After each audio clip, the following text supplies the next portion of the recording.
Blue-collar Democrats played a key role in President Trump's victory, especially in states like Pennsylvania. Those same coal miners and steel workers head to the polls for the state's primary on Tuesday. Gene Barr, president and CEO of the Pennsylvania Chamber of Business and Industry, joins us now. Gene, nice to see you, sir. Are these tariffs that President Trump has put on Chinese steel and some of the other nods to the coal industry enough to keep these blue-collar Democrats voting Republican? Well, I think we're going to see. We've got an interesting primary coming up. We've got some congressional seats. We have some actually special elections for state house seats, so it'll be interesting. Of course, the tariffs have cut both ways. From our perspective, if we see this directing more attention at intellectual property issues relative to China, we think that would be a pretty big success. When you say they cut both ways, are there industries in Pennsylvania that are coming out against these tariffs? Obviously, there are in places like Iowa and Illinois, but what about in Pennsylvania?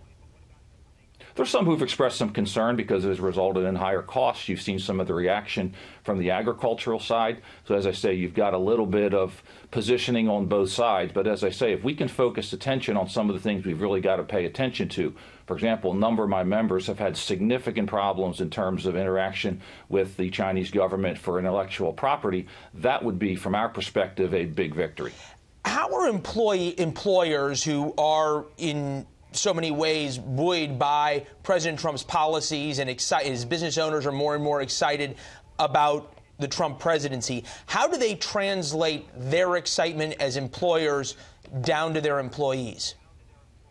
Great question. In fact, as a result of Tax Reform Act, we've seen here in Pennsylvania, as across the United States, the positive results of that, of dollars coming in. We've seen more investment. I've had my members talking about more investment. Our job here in Pennsylvania is to bring about those depreciation changes and make them applicable at the state level as well. But significant excitement over that, over much of the deregulation. I guess for the example, question the Department of Labor. Do you see employers and your members linking all of that's happening and perhaps more overtime or raises or whatever it is or more investment or hiring directly to the Trump administration and saying to their employees, hey, look, we're giving you this bonus. The reason we're doing it is because of President Trump. We have more work for you. The reason we're doing it is because of President Trump. Are they making that link?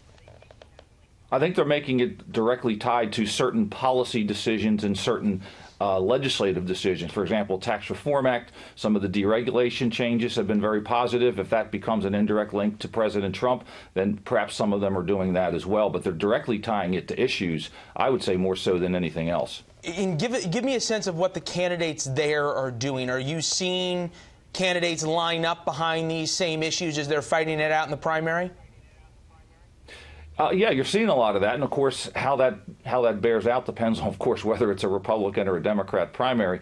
We're very keen on watching some of the special elections. There's a state house seat special election in the area that, of course, had the congressional special. It's been held by Democrats for over half a century, and it's going to be a very, very tough fight there. There's a strong Republican running, so it'd be interesting to see if that Republican can take a seat at the state house level that Democrats have held for half a century.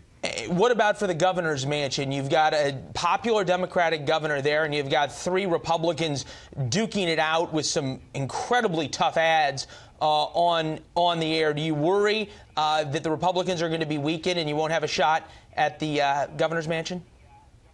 Certainly, there's a lot of money that's been spent in the Republican primary. We'll have to wait and see. Two of them are largely self-funding, whereas the third has kind of had to scrap around a little bit for dollars. She has put some money up recently. It's certainly been an interesting race, and we'll have to wait and see how the winner of that primary comes out after Tuesday. But again, a lot of money has been spent over the last few months.